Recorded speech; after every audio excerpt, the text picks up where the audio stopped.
The church fell silent as gasps rippled through the pews.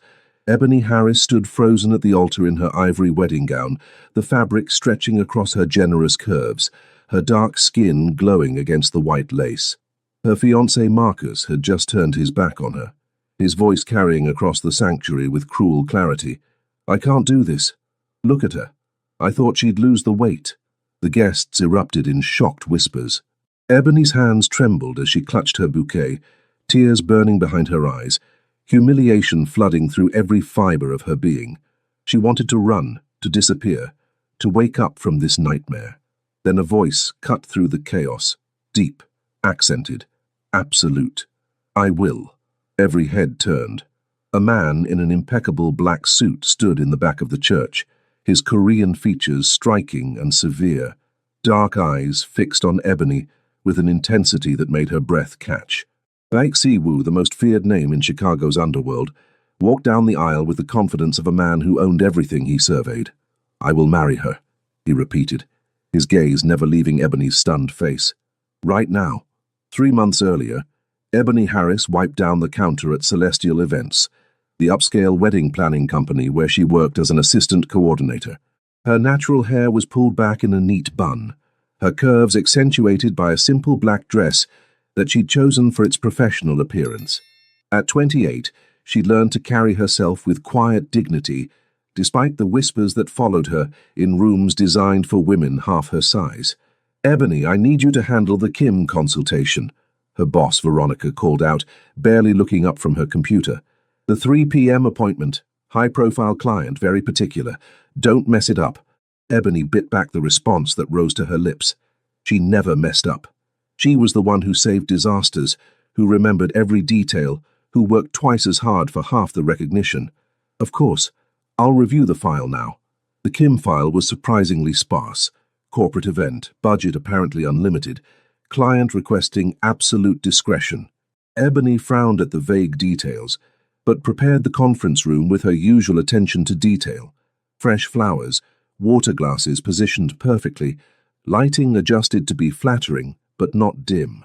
At 2:58 p.m., the lobby doors opened. Ebony glanced up from her tablet and felt her breath catch. The man who entered commanded attention effortlessly. Korean, mid-30s, with sharp cheekbones and darker eyes that seemed to catalogue everything in a single sweep. His black suit was custom-tailored, probably worth more than her monthly rent. 3 men in similar attire flanked him, their postures screaming security detail. "Mr. Kim," Ebony approached with her professional smile, extending her hand. "I'm Ebony Harris. I'll be coordinating your event today." His gaze traveled over her slowly, not lecherously, but with a thoroughness that made her skin warm. When his hand enfolded hers, his grip was firm, warm. "Actually," he said, his accent barely noticeable, "it's Baek Si-woo." The Kim name was a formality. Something in his tone made Ebony's instincts prickle with warning. She'd grown up in Chicago's South Side, in a neighborhood where you learn to read danger like a second language. This man was dangerous, but her bills didn't care about her instincts. "Mr. Beck," she corrected smoothly. "Please, have a seat in the conference room. Can I get you anything? Coffee, tea, water?" "Water is fine." He followed her, his security remaining in the lobby. Once the door closed, his entire demeanor shifted, relaxing incrementally. "You're wondering why someone like me needs a wedding planner?" Ebony settled across from him, keeping her expression neutral. "I'm here to provide whatever service you need, Mr. Beck. Your reasons are your own." A smile ghosted across his lips. "Diplomatic, I appreciate that." He leaned back, studying her with those penetrating eyes. "I need to plan a wedding, but not a real one." Ebony's pen paused over her notepad. "I'm not sure I understand." "A business arrangement," he clarified. "It needs to appear legitimate. Venue, flowers, guests, everything perfect. But the bride and groom won't actually be invested in the marriage." This was not the strangest request Ebony had ever received in the wedding industry, but it was close. "Mr. Beck, I should mention that Celestial Events has a policy. I'll pay triple your highest package," he interrupted, "plus a personal bonus for you. 6 figures. Ebony's heart stuttered. 6 figures. That was her student loans paid off. That was her grandmother's medical bills handled. That was security she'd never known, but her grandmother had raised her with principles that didn't bend easily. "Why me?" she asked, instead of accepting immediately. "Because you look at me like I'm a man, not a monster," Beck said quietly. "And because you need the money enough to consider it, but you have enough integrity to hesitate. That's rare." Ebony met his gaze directly. Growing up as a plus-size black girl in a world that often pretended she was invisible had taught her to recognize when someone actually saw her. This man saw her. It was unsettling and oddly intoxicating. "I'll need details," she said finally. "Complete transparency about what I'm walking into." Beck's smile widened, revealing perfect teeth. "You're walking into a business merger, two organizations coming together. The wedding is symbolic, a public declaration of alliance. Nothing illegal will happen at the event itself." The careful phrasing told Ebony everything he wasn't saying. Organizations, alliance. The expensive suits and security detail suddenly made perfect sense. She was sitting across from a criminal, probably a very powerful one. "I need 24 hours to think about it," Ebony said, standing. Her hands were steady, her voice calm, but her mind raced. Beck stood as well, pulling a card from his inner jacket pocket. 24 hours. Call this number." He paused at the door, turning back. "Miss Harris, I meant what I said. You're different. That's why I chose this company, after I saw you coordinating the charitable gala last month." He'd been watching her. The thought should have terrified Ebony, but instead, it sent a strange thrill down her spine. "You were at the gala. I'm always watching, Miss Harris. It's how I stay alive." With that unsettling statement, Beck Si-woo left, his security team falling into formation around him like planets orbiting a dark star. Ebony sat back down, her legs suddenly unsteady. She looked at the card in her hand. Heavy stock, embossed lettering, a single phone number. No name, no business affiliation. She should throw it away. She should report this to someone. But instead she tucked it into her purse, already knowing what her answer would be. That evening, Ebony's phone rang as she stirred a pot of her grandmother's jambalaya recipe. The caller ID showed her fiancé Marcus. She smiled, answering on speaker. "Hey, baby. You coming over for dinner?" "Can't tonight, babe. Working late again. This promotion is killing me." Ebony frowned at the pot, something in his tone striking her as off. "Marcus, you've worked late every night this week. Is everything okay?" "Everything's fine, just stressed. Look, I gotta go. Love you." He hung up before she could respond. Ebony stared at her phone, unease settling in her stomach. Marcus had been distant lately, their wedding plans, the ones she was paying for herself, despite his promises, feeling more like a burden he tolerated than a future he anticipated. When she looked down at herself, at her thick thighs and round belly, she felt the familiar whisper of insecurity. Was she too much? Not enough? Both? Her phone buzzed with a text from Marcus. "BTW, can you maybe try that diet again? Wedding's in 3 months." The message landed like a slap. Ebony deleted it, her jaw clenched, blinking back tears that felt equal parts hurt and anger. She pulled Beck Si-woo's card from her purse and stared at it for a long moment. Then she made the call. The address Beck's associate gave Ebony led to a restaurant in a part of Chicago's Koreatown she'd never visited. The exterior was understated, but the moment she stepped inside, she understood this was no ordinary establishment. The hostess recognized Beck's name instantly and led her through the main dining room to a private area in the back. Beck stood when she entered, gesturing to the seat across from him. The table was set for 2, several dishes already arranged between them. "I took the liberty of ordering. Have you had Korean food before?" "A few times," Ebony admitted, settling into her chair. The rich aromas made her stomach growl despite her nerves. "But nothing that smells this good.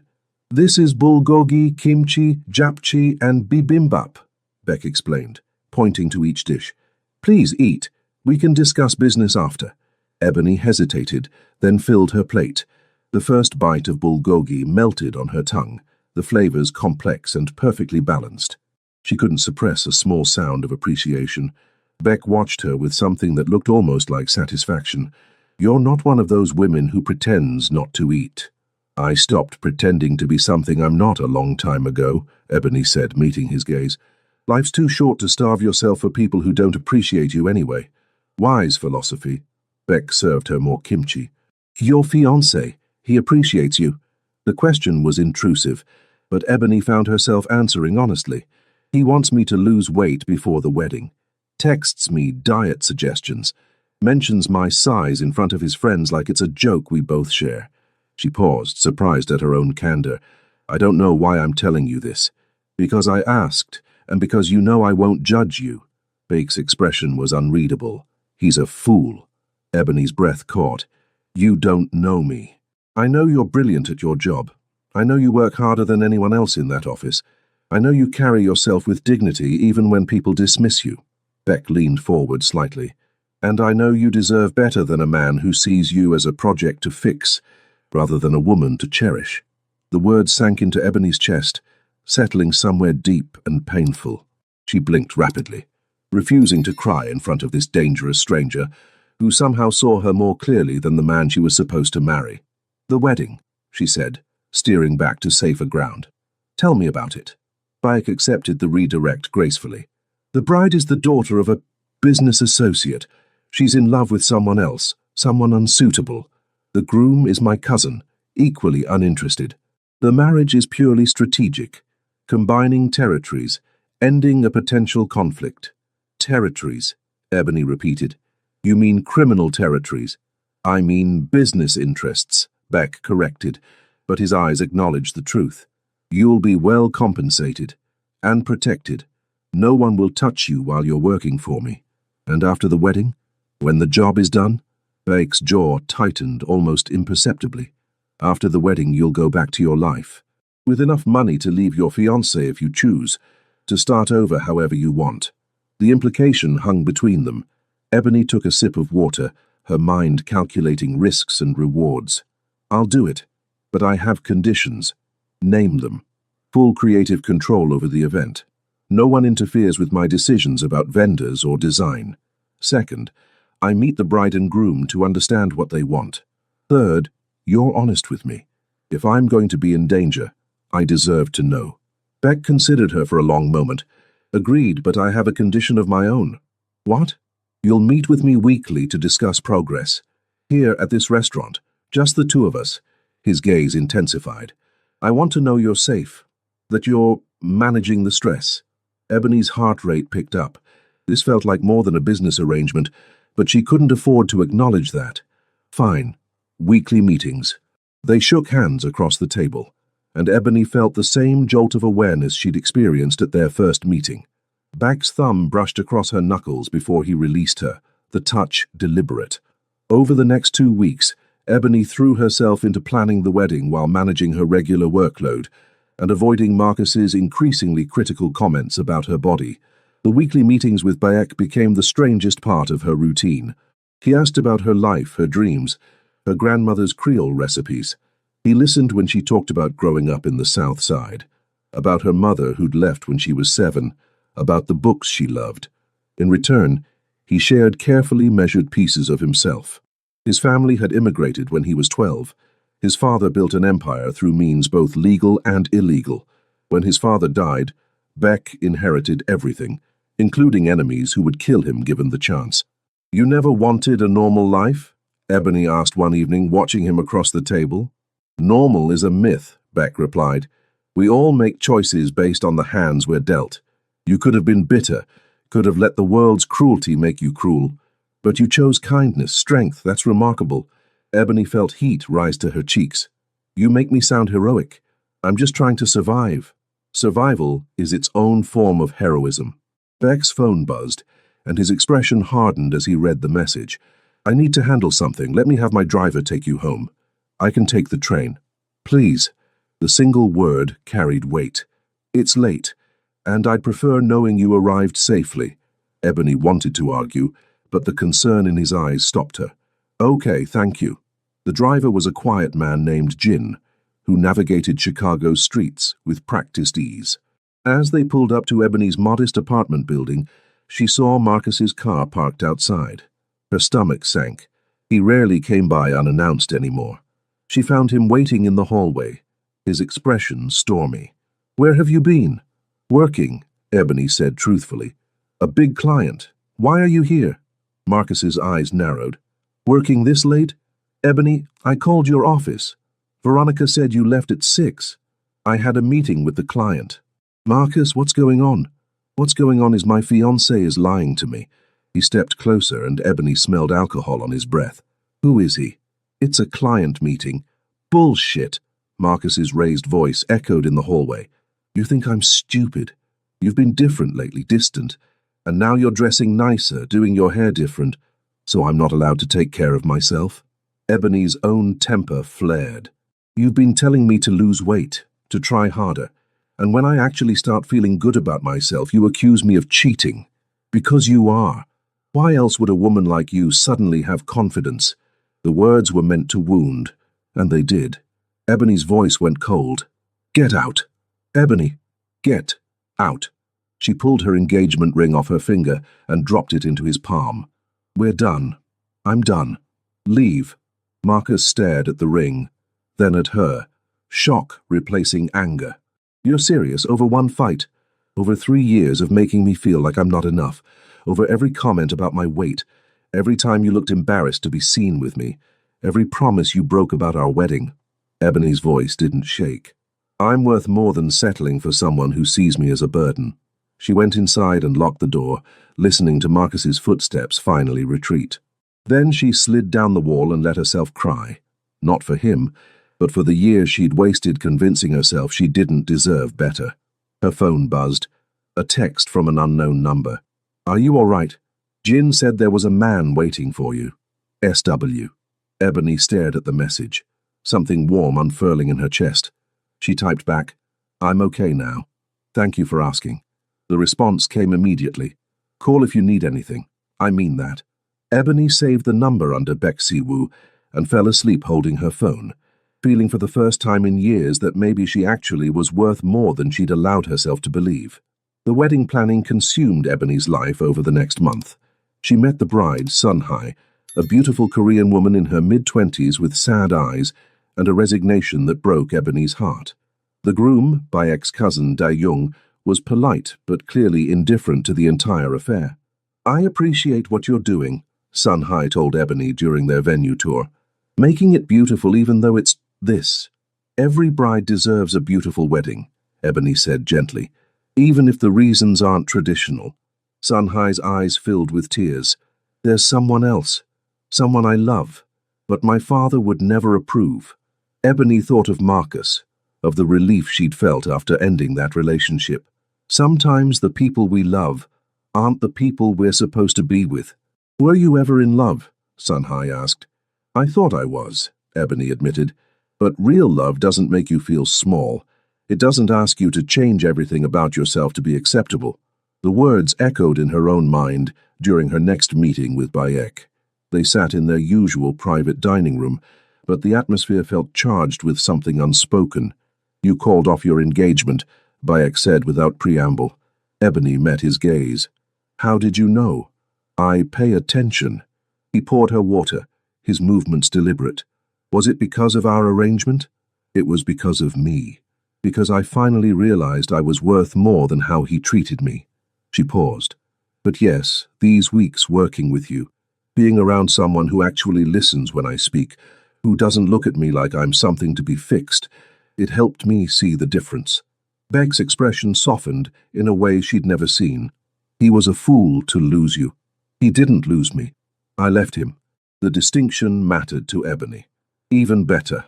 Beck leaned forward, his voice lowering. Ebony, I need to tell you something. The wedding. There's been a complication. Her pulse quickened. What kind of complication?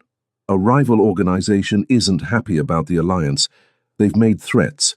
Vague but concerning. His jaw tightened. I'm increasing security at all the venues, and I'm assigning a protection detail to you. To me? Why would they? Because they know you're important to me. The words hung in the air between them. Anyone can see how much I value your professional expertise. But they both knew he meant something more. Ebony's heart hammered. Baek, this is just a job. After the wedding, you'll go back to your life. I know. His hand moved across the table, stopping just short of touching hers. "But until then, you're under my protection. Non-negotiable." The protection detail turned out to be a quiet woman named Una, who followed Ebony everywhere like a well-dressed shadow. It was unsettling and strangely comforting. Ebony found herself working late at the office one evening, finalizing flower arrangements, when Una's phone buzzed. "We need to leave," Una said immediately, her demeanor shifting to high alert. "Now? What's happening?" "Someone's been asking questions about you. At your apartment building, at your local coffee shop." Una was already ushering Ebony toward the back exit. "Mr. Back wants you somewhere safe until we know who's asking." Ebony found herself in the back seat of a luxury car, being driven through Chicago's streets, while Una made rapid-fire calls in Korean. They pulled up to a high-rise in the Gold Coast, and Una guided her to a penthouse on the top floor. The door opened before they knocked. Beck stood there, and relief flashed across his features so quickly, Ebony almost missed it. "You're safe." "I'm confused," Ebony countered. "What's going on?" Beck dismissed Una with a nod and drew Ebony inside. The penthouse was stunning. Floor-to-ceiling windows overlooking the lake, minimalist decor with Korean art pieces, everything expensive but understated. "Someone's been tracking your movements, taking photos. We're trying to identify them." "Photos?" Ebony's stomach dropped. "Why?" "To leverage against me." Beck's voice was hard. "They know you're working on the wedding. They may think you're more than that. But I'm not, aren't you?" Beck turned to face her fully, and the intensity in his gaze stole her breath. "Ebony, I know this started as a business arrangement, but these weeks, getting to know you, seeing your strength and brilliance and the way you move through the world with grace despite everything trying to diminish you." He stopped, seeming to struggle with words. "You've become important to me, more important than I intended." Ebony's mouth went dry. "Beck, we can't—" "I know. Your life, my life, they don't fit together. After the wedding, you'll go back to your world, and I'll stay in mine." He took a step closer. "But right now, tonight, I need you to stay here, where I know you're protected." Every rational thought told Ebony to refuse, but she looked at this dangerous, powerful man who somehow made her feel seen in a way no one else ever had, and she nodded. "Okay, just for tonight." Beck showed her to a guest room that was bigger than her entire apartment. "There's clothes in the closet that should fit. Bathroom through there. If you need anything—" "Thank you," Ebony interrupted, "for caring about my safety, even if it's just because I'm working for you." Beck's hand lifted as if to touch her face, then dropped. "It's not just because you're working for me, Ebony. I think you know that." He left before she could respond, and Ebony sat on the edge of the enormous bed, her heart racing. She was falling for him, for a man who lived in a world of violence and secrets, who could never offer her the normal life she'd always imagined. But as she looked around the beautiful room, felt the echo of his concern and care, she wondered if normal was even what she wanted anymore. Around 2 a.m., unable to sleep, Ebony wandered into the main living area. She found Beck standing at the windows, a glass of whiskey in his hand, staring out at the city lights. He turned when he heard her, his expression unguarded. "Couldn't sleep?" he asked. "Too much on my mind." Ebony joined him at the window. "Can I ask you something personal?" "Anything. Why did you really choose me for this job, the truth?" Beck was quiet for a long moment. "I saw you at that charity gala. You were coordinating everything, solving problems, making sure everyone else's event was perfect. But I also saw how they treated you, your boss taking credit for your work, vendors dismissing you until you proved yourself, your fiancé barely acknowledging you when he arrived." His jaw clenched. "And through it all you were gracious, professional. You didn't let their disrespect diminish you. That's strength. That's what drew me to you. So it was pity," Ebony said, hating the way her voice wavered. "No." Beck set down his glass and turned to face her fully. "It was recognition. I know what it's like to be underestimated, to have people see only what they want to see. You and I, we're both fighting to be seen for who we really are." He reached out slowly, giving her time to pull away, and cupped her face in his hand. "I see you, Ebony Harris, all of you, and you're extraordinary."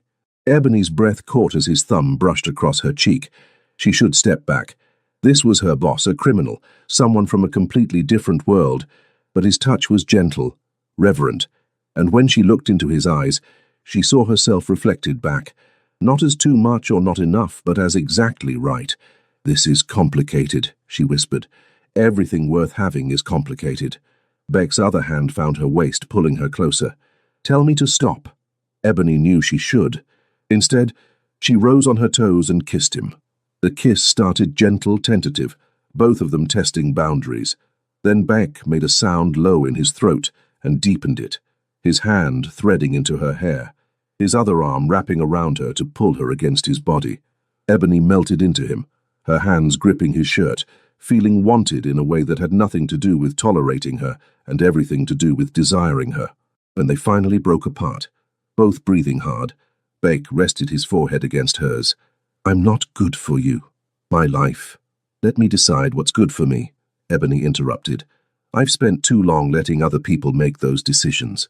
Beck pulled her back into his arms, and they stood there by the windows as the city sparkled below them, both understanding that everything had changed, and neither willing to let go just yet. The weeks leading up to the wedding blurred together in a haze of planning details and stolen moments. Ebony and Beck maintained professional boundaries in public, but in private, they couldn't stay apart. Late-night dinners at the restaurant became discussions about everything and nothing. Her love of Toni Morrison novels, his complicated relationship with his late father, her dreams of opening her own event-planning business, his hope that maybe someday he could leave this life behind. But reality had a way of crashing back in. 3 days before the wedding, Ebony was in the office when Veronica called her into a meeting. The expression on her boss's face sent warning bells ringing. "Ebony, we need to talk about your client," Veronica said, her voice tight. "Mr. Beck, what about him?" Veronica slid a folder across the desk. Inside were newspaper clippings, surveillance photos, reports about organized crime in Chicago's Korean community. And there, in multiple images, was Beck Si-woo. "Do you know who he really is?" Ebony's blood ran cold. "He's a businessman. He's a criminal, the head of one of Chicago's most dangerous organizations." Veronica's eyes were hard. "And you've been meeting with him alone multiple times a week. Ebony, what were you thinking?" "I was thinking about doing my job," Ebony said, but her voice lacked conviction. "Your job doesn't include becoming personally involved with clients. Especially not clients like this." Veronica pulled the folder back. "I'm taking over the Kim wedding. You're off the account effective immediately." "You can't do that." "I can, and I am. And Ebony," Veronica's expression almost looked sympathetic, "whatever you think is happening between you and Beck Si-woo, it's not real. Men like that don't end up with women like us. They use us and move on." The words hit like physical blows. Ebony left the office in a daze, her phone already ringing. Beck's name flashed on the screen. "They pulled you from the wedding," he said without greeting. "I just heard." "How did you—" Ebony stopped herself. Of course he knew. He always knew. "Veronica says you're dangerous. That I'm just a distraction." "I am dangerous," Beck said quietly. "She's right about that. But you're not a distraction, Ebony. You're—" He paused. "We need to talk. In person. Can you come to the restaurant?" Ebony should say no. Should walk away from this whole complicated mess. But she found herself agreeing. Found herself in the back of Jin's car 20 minutes later, being driven to what had become her refuge. Beck was waiting in the private dining room, but his usual composure was fractured. "They're not wrong to pull you from the wedding. I should have let them do it weeks ago." "What are you saying?" "I'm saying that being near me puts you in danger. Real danger. They're photos they took of you. They were from a rival organization. They wanted to know if you mattered to me." Beck's hands clenched into fists. "And you do. More than anything. Which makes you a target." Ebony's heart pounded. "So what, we just stop? Pretend these weeks meant nothing?" "We stop before you get hurt. Before someone uses you to get to me." Beck's voice was rough. "I care about you too much to let that happen. That's not your choice to make." Ebony stood, anger flooding through her. "I'm not some fragile thing that needs protecting. I grew up in the south side of Chicago. I know about danger. I know about risk. And I'm telling you that you're worth it." "I'm not worth your life." "What life?" Ebony's voice broke. going back to my tiny apartment, working for a boss who treats me like I'm invisible, settling for less than I deserve because that's what the world expects. You make me feel alive, Baek. You make me feel seen, and you're telling me to give that up out of fear. Baek crossed the room in 2 strides, gripping her shoulders. I'm telling you to give it up because I love you, and love means keeping you safe, even if it means I lose you. The confession hung in the air between them. Ebony felt tears slide down her cheeks. You love me? From the moment I saw you managing chaos with grace at that gala, from every conversation where you challenged me to be better, from the way you kiss me like I'm worth saving. Beck's own eyes were bright. But my love isn't enough to change what I am, what my life is. Then change it, Ebony said desperately. Leave this life. Start over. We could... It's not that simple. There are obligations, debts, people depending on me. I can't just walk away.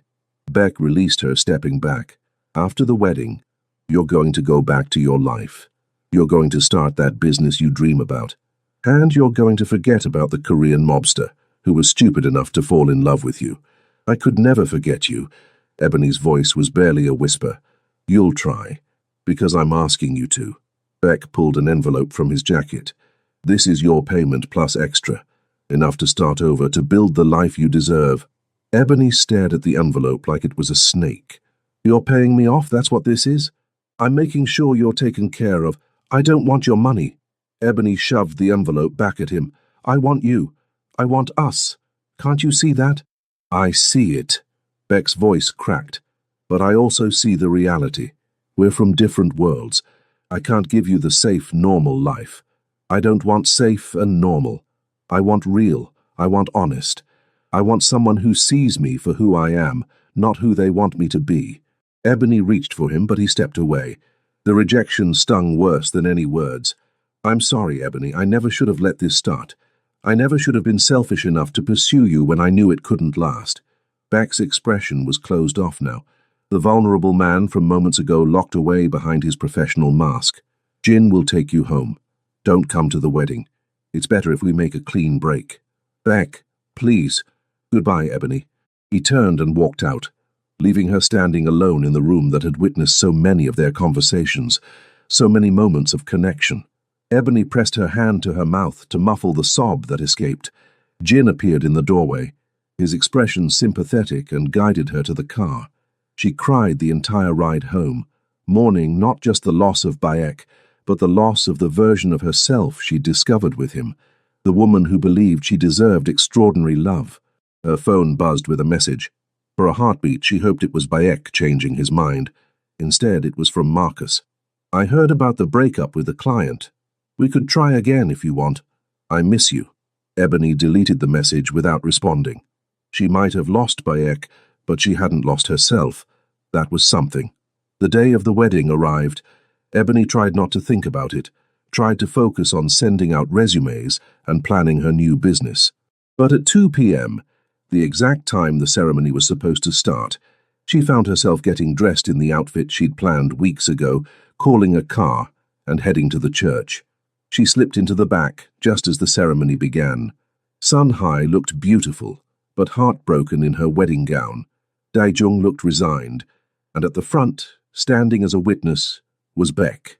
He hadn't seen her enter. The minister began the ceremony. Ebony watched, her heart aching, as the ritual progressed toward the inevitable conclusion. Until, does anyone have any reason why these two should not be wed? The minister asked. The traditional question everyone expected to go unanswered. I do, said a voice from the side. A young man in a simple suit stood, his eyes on Sun Hai. I love her, and she loves me. Chaos erupted. Sun Hai burst into tears. Her father shouted in Korean. Daejung actually looked relieved. And through it all, Beck's gaze found Ebony in the back of the church. Their eyes locked, and she saw everything he felt written on his face: love, regret, longing, despair. The ceremony dissolved. Guests whispered and pointed.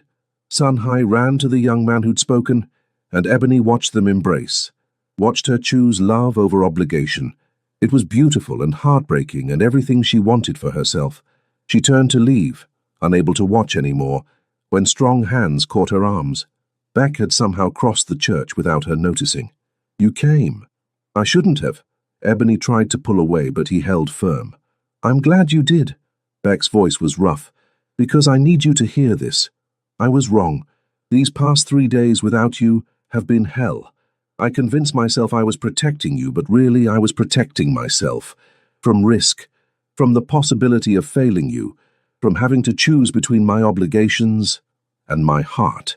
Ebony's breath caught. What are you saying? I'm saying I choose you. I'm saying I'll find a way to leave this life, to build something new. I'm saying... Beck dropped to his knees right there in the church aisle. I'm saying I love you, Ebony Harris.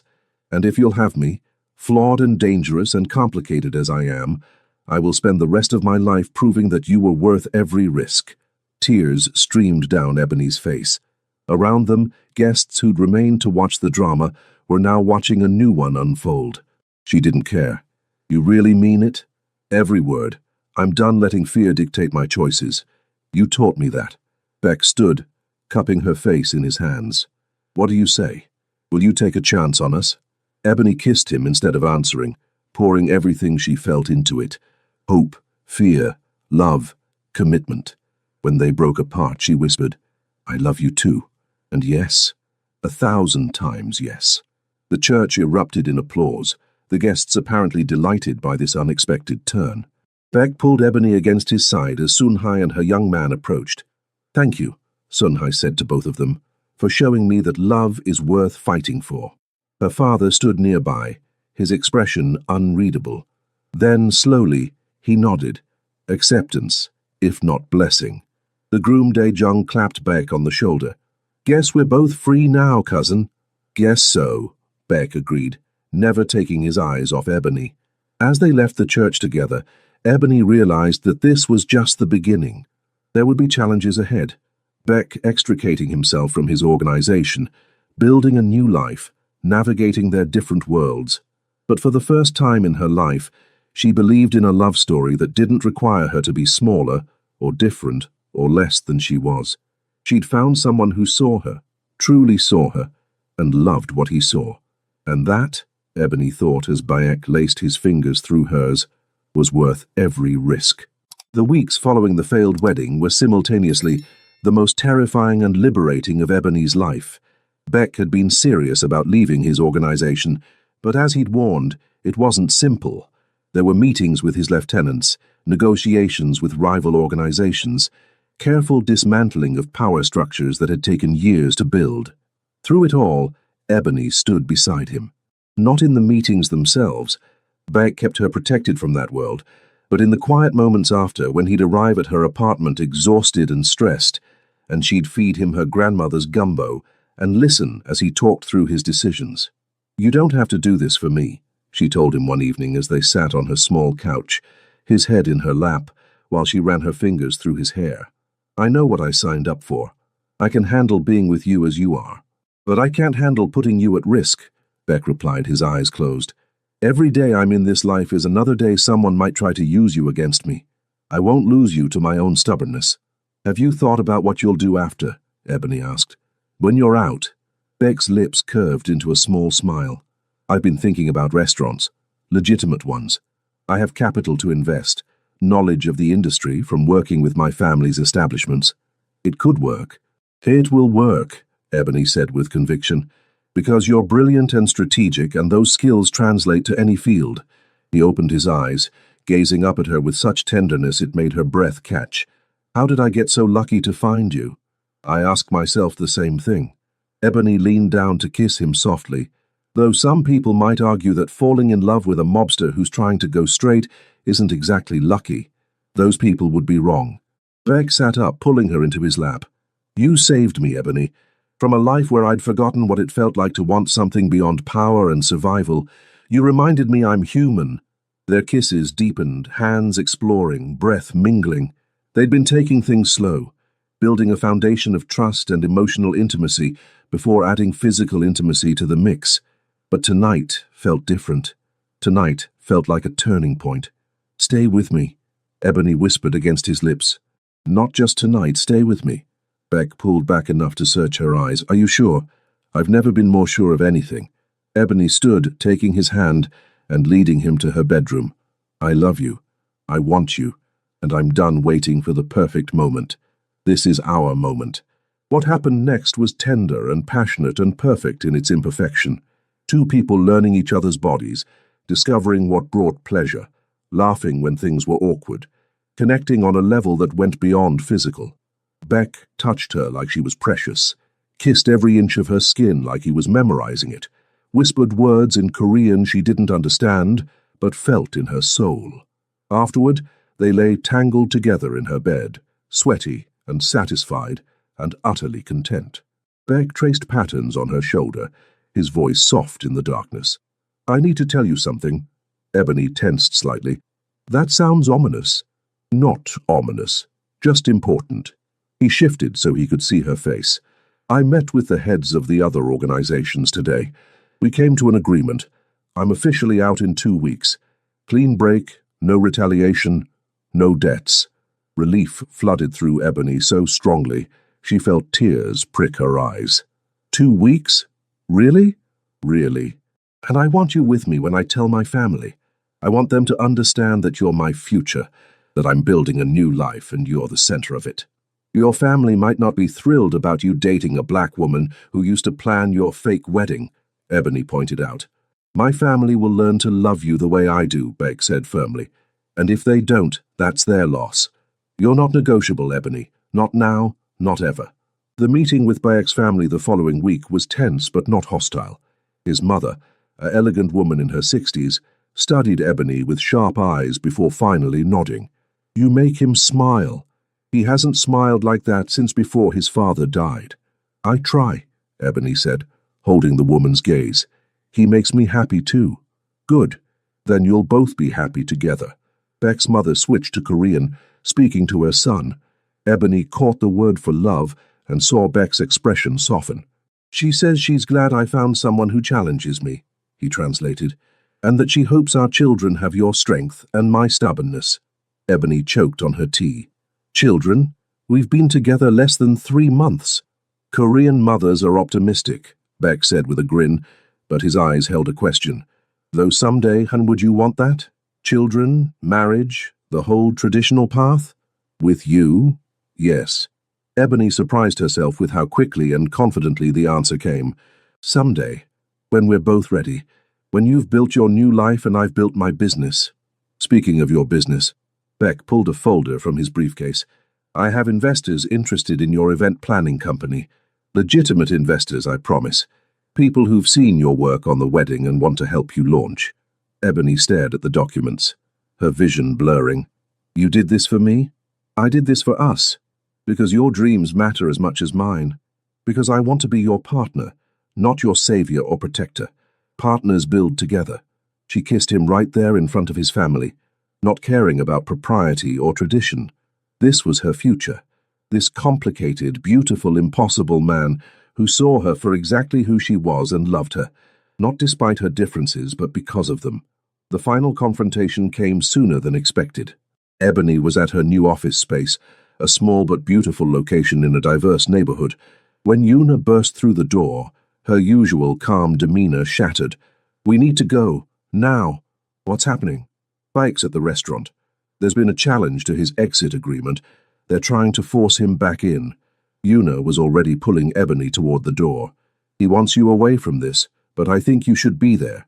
He needs to see what he's fighting for. Ebony didn't hesitate. They raced across the city to the restaurant where she'd fallen in love with Bayek, over Korean food and honest conversations. Inside, she found Bayek facing down a group of men she recognized from wedding security footage, leaders of rival organizations. The deal was clear, one of them was saying. You walk away, we get your territories, but you've been maintaining contacts, keeping your finger in operations. That's not walking away. I've been ensuring a smooth transition, Beck said, his voice calm but hard, making sure my people are taken care of. That's not the same as staying involved. Your people should have been our concern the moment you left. Unless... The man's eyes narrowed. You're not really leaving. This is some kind of power play. I'm leaving because I found something more important than power. Beck's gaze found Ebony in the doorway, and his expression softened. Someone who showed me what it means to actually live instead of just survive. Ebony stepped forward before Yuna could stop her. He's telling the truth. He's choosing a life with me over everything he built. That's not a power play. That's love." The men turned to stare at her. She felt their assessment, their dismissal, their confusion that someone like Beck would choose someone like her. Let them be confused. She held her head high. "Who is this?" one of the men demanded. "This is Ebony Harris," Beck said, moving to stand beside her.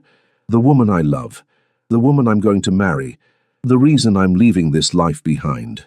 He looked at Ebony with such intensity, she felt it like a physical touch.